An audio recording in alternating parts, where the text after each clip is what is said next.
नमस्कार, आपका अखबार के YouTube चैनल पर आपका स्वागत है। मैं हूं प्रदीप सिंह।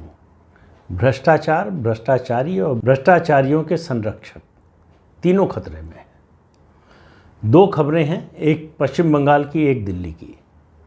पहले पश्चिम बंगाल की बात करते हैं। पश्चिम बंगाल में भी दो खबरें हैं। एक पहली खबर है जो मिथुन चक्रवर्ती ने कहा है। उनका दावा है कि टीएमसी के 38 एमएलए बीजेपी के संपर्क में हैं, उनमें से 21 विधायक उनके संपर्क में हैं।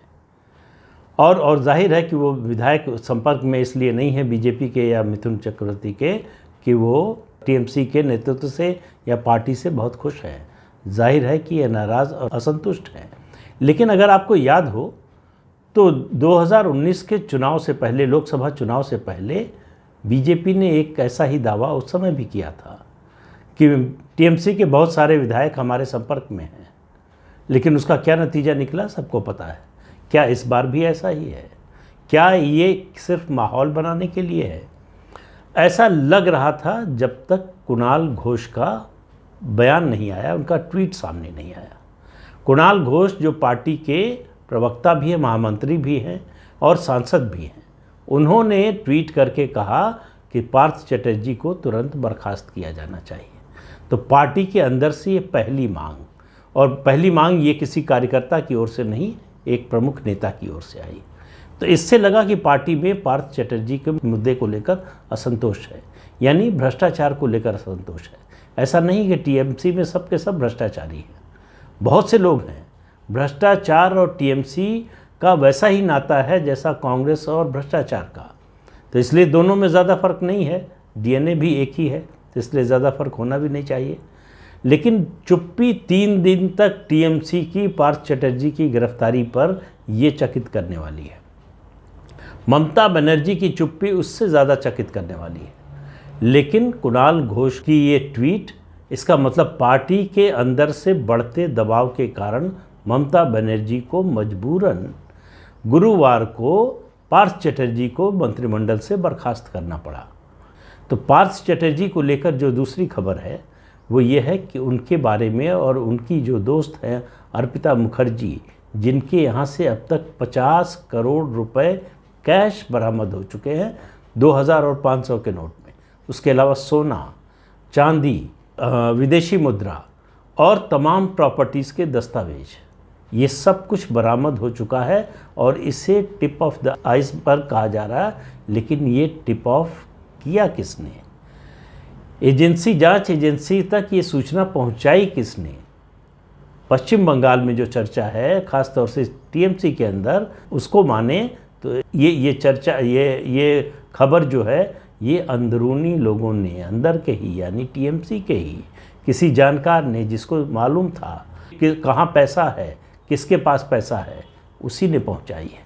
और जिस व्यक्ति ने भी पहुंचाई है, जाहिर है कि उसका निशाना पार्थ चटर्जी या अर्पिता मुखर्जी नहीं, ममता बनर्जी हैं। तो आखिर तृणमूल कांग्रेस में वो कौन है जो ममता बनर्जी पर हमला करना चाहता है? इस एक घटना ने ममता बनर्जी का जो भी सारा मॉरल स्टैंड था, जो उनका नैतिक बल दिखाने की कोशिश करती थी, भ्रष्टाचार से समझौता नहीं करते। हालांकि उनके 2 मंत्री विधायक भ्रष्टाचार के आरोप में उनकी जांच चल रही है, सीबीआई की कस्टडी में भी जा चुके हैं, वो अलग मामला है। उनको भी अभी तक बर्खास्त नहीं किया है ममता बनर्जी ने। फिर पार्थ चटर्जी को क्यों करना पड़ा? पार्थ चटर्जी को इसलिए करना पड़ा कि उनके रहते हुए ममता बनर्जी के लिए इस मुद्दे पर जवाब देना मुश्किल हो गया था। तो कौन है वो जो पार्थ चटर्जी के खिलाफ एजेंसी को सूचना दे रहा है? कौन है वो जो ममता बनर्जी के खिलाफ है? तो पश्चिम बंगाल में जो कुछ आज से कुछ दिन पहले, ज़्यादा नहीं, महीने साल नहीं, कुछ दिन पहले तक लग रहा था कि ममता बनर्जी अजेय हैं पश्चिम बंगाल में, उनको कोई चुनौती देने वाला नहीं है, बीजेपी अपने घर में बैठ गई है, वो सब पूरा परिदृश्य बदलता हुआ दिखाई दे रहा है।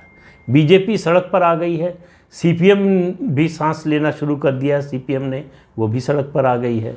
और भारतीय जनता पार्टी जिस आक्रामक मुद्रा में है और ममता बनर्जी जिस तरह से रक्षात्मक मुद्रा में है, वो ये कहानी कह रहा है कि बहुत कुछ बदल रहा है पश्चिम बंगाल में। भले ही उसका कारण बीजेपी का कोई शौर्य ना हो, बीजेपी की कोई उपलब्धि ना हो, लेकिन ममता बनर्जी और उनकी पार्टी सरकार की उनके अपने कारनामों के कारण, कारगुजारियों के कारण ममता बनर्जी और उनकी सरकार खतरे में है। खतरे में है इसका मतलब ये नहीं कि उनकी सरकार गिरने वाली है। खतरे में है मतलब ये कि उस सरकार का रसूख ख़त्म होता जा रहा है। उस सरकार के लिए सरवाइव करना मुश्किल होता जा रहा है, असंभव नहीं है, मुश्किल होता जा रहा है। कोई बड़ी बगावत होने जा रही है तृणमूल कांग्रेस में, ये भी इशारा नहीं कर रहा हूँ, लेकिन तृणमूल कांग्रेस में सब कुछ अच्छा नहीं चल रहा है, ये इस बात का प्रमाण है। तो ममता बनर्जी पर किसका असर पड़ा? पार्टी के अंदर के दबाव का, पार्टी के बाहर का दबाव का, विपक्षी दलों के दबाव का, या फिर दिल्ली हाई कोर्ट के 2 जजों की बेंच की टिप्पणी का, जिसमें मामला था दिल्ली का। अब दिल्ली पर आता हूँ इसी के ज़रिए। दिल्ली हाई कोर्ट में एक याचिका दायर हुई कि सत्येंद्र जैन को ईडी ने गिरफ्तार कर लिया है, उनके खिलाफ चार्जशीट फाइल हो गई है और ये भ्रष्टाचार के मामले में। ऐसे में सत्येंद्र जैन को मंत्री पद पर नहीं रहने देना चाहिए और हाई कोर्ट ये निर्देश दे मुख्यमंत्री को कि वो बर्खास्त करें। हाई कोर्ट ने कहा यह हाई कोर्ट का काम नहीं है, अदालत का काम नहीं है कि वो निर्देश दे मुख्यमंत्री को कि किसको मंत्रिमंडल में रखें या नहीं रखें, लेकिन ये कहा कि जो अपेक्षा, जो विश्वास लोग आपको वोट देते समय जताते हैं उस पर खरा उतरना चाहिए। और ये मुख्यमंत्री को सोचना चाहिए कि जो व्यक्ति भ्रष्टाचार के आरोप में पकड़ा गया है, जो व्यक्ति आपराधिक पृष्ठभूमि का है, उसको मंत्री पद पर बनाए रखना चाहिए या नहीं। तो एक तरह से इसका निष्कर्ष क्या है? कोर्ट की टिप्पणी तो जाहिर है कि संवैधानिक भाषा में होगी, उसी की मर्यादा में होगी। तो इसका निष्कर्ष क्या है? इसका निष्कर्ष सिर्फ इतना है कि अगर ज़रा भी शर्म बाकी है तो सत्येंद्र जैन को बर्खास्त करो। लेकिन शर्म बाकी है ऐसा अभी तक दिखाई नहीं दिया। ये टिप्पणी हाई कोर्ट की बुधवार को आई थी और जब मैं ये वीडियो बना रहा हूँ तब तक सत्येंद्र जैन को अरविंद केजरीवाल ने बर्खास्त नहीं किया था। उसके बारे में कोई टिप्पणी भी नहीं आई, उसके बारे में उनका कोई बयान भी नहीं आया। तो ममता बनर्जी पर भी इसका दबाव रहा होगा कि कलकत्ता हाई कोर्ट जिस तरह से इस तरह के भ्रष्टाचार के मामले, जो राजनीतिक हिंसा है उसके मामलों में सेंसिटिव है, जिस तरह से प्रोएक्टिव है, उसको देखते हुए उनके खिलाफ भी इस तरह का स्ट्रिक्चर आ सकता है। उसके बाद अगर वो बर्खास्त करती तो और किरकिरी होती। उन्होंने कोशिश की है कि नुकसान को थोड़ा कम कर लें, नुकसान तो हो चुका है उनका। तो ऐसे में मामला और आगे बढ़ने वाला है और तृणमूल कांग्रेस के ही लोग कह रहे हैं कि ये मामला केवल पार्थ चटर्जी, अर्पिता मुखर्जी तक नहीं रुकने वाला है, इसमें टीएमसी के और बहुत सारे लोग फंसने वाले हैं। वहाँ जो अर्पिता मुखर्जी के घर से एक काली डायरी मिली है, वो शायद 150-200 पन्नों की डायरी है, उसमें बहुत सारे नाम हैं। तो वो नाम कौन है? फिर सवाल ये भी उठ रहा है कि क्या पार्थ चटर्जी से आखिरकार न चाहते हुए भी ममता बनर्जी ने जो नाता तोड़ा है, जो उनसे बात करने से मना किया, जो उनको मंत्रिमंडल से बर्खास्त किया, वो इसलिए कि पार्थ चटर्जी जितनी उम्मीद थे उससे ज़्यादा पैसा रख रहे थे। उम्मीद मतलब तृणमूल कांग्रेस का जो नियम था उससे ज़्यादा रख रहे थे क्या? और तृणमूल कांग्रेस का नियम क्या है कि भ्रष्टाचार करो, वसूली करो, कट मनी लो, सब कुछ करो, पैसा जो मिले उसमें से 25% खुद रखो, 75% पार्टी को दो। और अर्पिता मुखर्जी का जो बयान है उसकी सिर्फ 2 बातें अगर आपने सुनी हो तो आपको समझ में आ गया होगा कि हो क्या रहा था। उन्होंने कहा कि पार्थ मुखर्जी ने मेरे घर को एटीएम मशीन बना लिया था, जब चाहते थे रुपया ले जाते थे। और उसके अलावा ये कहा कि इस पैसे का बंटवारा नीचे से ऊपर तक होता था। अब पार्थ चटर्जी तो नंबर 2 के मंत्री थे, सबसे वरिष्ठ नेताओं में थे, उनके ऊपर भी पैसा जाता था क्या? ऊपर तक का मतलब अर्पिता मुखर्जी का जो है वो कहाँ तक, और ये ऊपर कहाँ तक जाता है? तो पैसा वसूला जाता था, भ्रष्टाचार हो रहा है और निर्बाध गति से चल रहा है, उसका बंटवारा नीचे से ऊपर तक होता है। अब आ जाइए दिल्ली पर। दिल्ली में सत्येंद्र जैन की जब गिरफ्तारी हुई, अरविंद केजरीवाल ने कहा कि मैंने सब कागज़ देख लिया है, मैं तो रेवेन्यू डिपार्टमेंट का आदमी हूँ, मैं IRS हूँ, मुझे तो सब मालूम है और सत्येंद्र जैन निर्दोष है। ED ने उनके खिलाफ चार्जशीट फाइल कर दी है। अब अदालत कॉग्निजेंस लेगी और उसके बाद चार्जेस फ्रेम होंगे। लेकिन अभी तक अरविंद केजरीवाल ने सत्येंद्र जैन से पीछा छुड़ाने की कोशिश नहीं की है। अगर उनको भ्रष्टाचार से प्रेम न होता तो सत्येंद्र जैन की गिरफ्तारी पर वो नाराज़गी जताते। नाराज़गी इस बात की कि सत्येंद्र जैन ने ये काम किया, गलत काम किया। नाराज़गी उन्होंने इस बात पर जताई कि जांच एजेंसी उनको गिरफ्तार कर रही है। तो मामला क्या है? क्या डर है अरविंद केजरीवाल को कि अगर सत्येंद्र जैन से नाता तोड़ लिया तो क्या होगा? क्या ये डर है कि सत्येंद्र जैन मुंह खोल सकते हैं और लोगों का नाम ले सकते हैं और जो भ्रष्टाचार दिल्ली सरकार में हो रहा है उसके बारे में बता सकते हैं? तो कौन कौन उसके दायरे में आ सकते हैं? ये सारे सवाल हैं। इन सारे सवालों के जवाब मिलने वाले हैं आने वाले दिनों में। ये जो अभियान शुरू हुआ, मैं 2-3 दिन से इस पर लगातार वीडियो बना रहा हूँ। ये समझिए ये देश का शुद्धिकरण हो रहा है। कैंसर है ये भ्रष्टाचार। ये हमारे, आपके, हमारे भविष्य के, हमारे बच्चों के भविष्य के, उनके बच्चों के भविष्य के लिए ज़रूरी है, वरना सब कुछ ख़त्म हो जाएगा, सब खा जाएंगे। ये ऐसी दीमक है जिसका पता चलता है जब सब कुछ खोखला हो जाता है।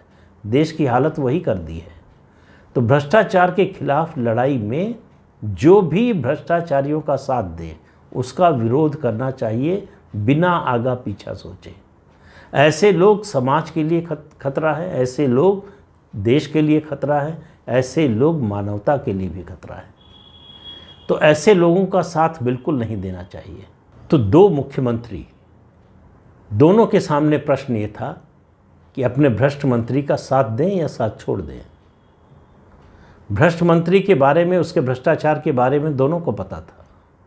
दोनों को जानकारी थी कि ये भ्रष्टाचार कर रहा है। दोनों या तो आंख बंद किए हुए थे या उसमें उनकी सहमति थी, मंजूरी थी।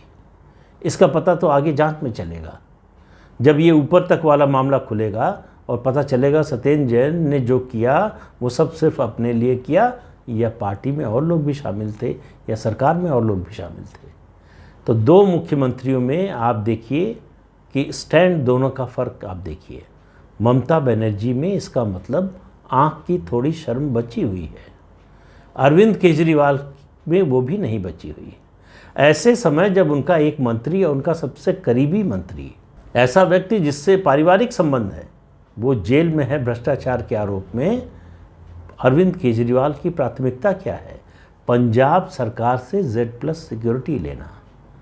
उसके लिए जो सोशल मीडिया पर चर्चा घूम रही है उसके मुताबिक उन्होंने ये गलत जानकारी दी कि वो पंजाब आम आदमी पार्टी के कन्वीनर हैं, वो राष्ट्रीय कन्वीनर हैं आम आदमी पार्टी के। अब वो सच है झूठ है ये मुझे पता नहीं, इसके लिए उसकी तस्दीक नहीं कर सकता, लेकिन ये बात सही है कि वो पंजाब सरकार से Z+ सिक्योरिटी ले रहे हैं। आप देखिए आंदोलन से निकले हुए व्यक्ति का पतन कितनी तेज़ी से और कितनी जल्दी हुआ। जिन बातों का विरोध करते थे, जिनके कारण उस समय की राजनीति में शामिल लोगों को गाली देते थे, आलोचना करते थे, निंदा करते थे, कहते थे ये सब ये हम नहीं करेंगे, वही सब कर रहे हैं, उससे ज़्यादा कर रहे हैं। ये सब होता है जब नीयत में खोट हो, जब दिखावा हो, जब अच्छी बातों का, अच्छे व्यवहार का, ईमानदारी का, कर्तव्य निष्ठा का अंदर से कोई कन्विक्शन ना हो। ये सब रणनीति के तहत हो। आजकल गुजरात में मंदिर भी घूम रहे हैं और उनके साथ गुजरात आम आदमी पार्टी के वही नेता हैं जो हिंदू धर्म को गाली दिया करते थे। उनके साथ पूजा पर बैठे हुए तस्वीर आजकल वायरल हो रही है। ये ऐसे लक्षण हैं जिनको ये लोग समझने को तैयार नहीं हैं कि इस देश की जनता पसंद नहीं करती है, उसको रिजेक्ट कर रही है, लेकिन मानने को, समझने को तैयार नहीं है। कोई दूसरों के अनुभव से सीखने को तैयार नहीं है, कोई सीधे सीधे दिखाने पर समझने को तैयार नहीं है। हाई कोर्ट की जो टिप्पणी है उसके बाद 1 मिनट नहीं लगाना चाहिए था अरविंद केजरीवाल को, सत्येंद्र जैन को बर्खास्त करने में। लेकिन करने की हिम्मत नहीं हो रही है या करने की नीयत नहीं है। दो ही चीज़ें हो सकती हैं। लेकिन आगे देखिए क्या होता है। तो इस अंक में इतना ही। अगले अंक में फिर मिलेंगे किसी नए मुद्दे के साथ। तब तक के लिए इजाज़त दीजिए। आपसे अनुरोध है कि ये चैनल देखिए, शेयर कीजिए, लाइक कीजिए और सब्सक्राइब ज़रूर कीजिए। नमस्कार।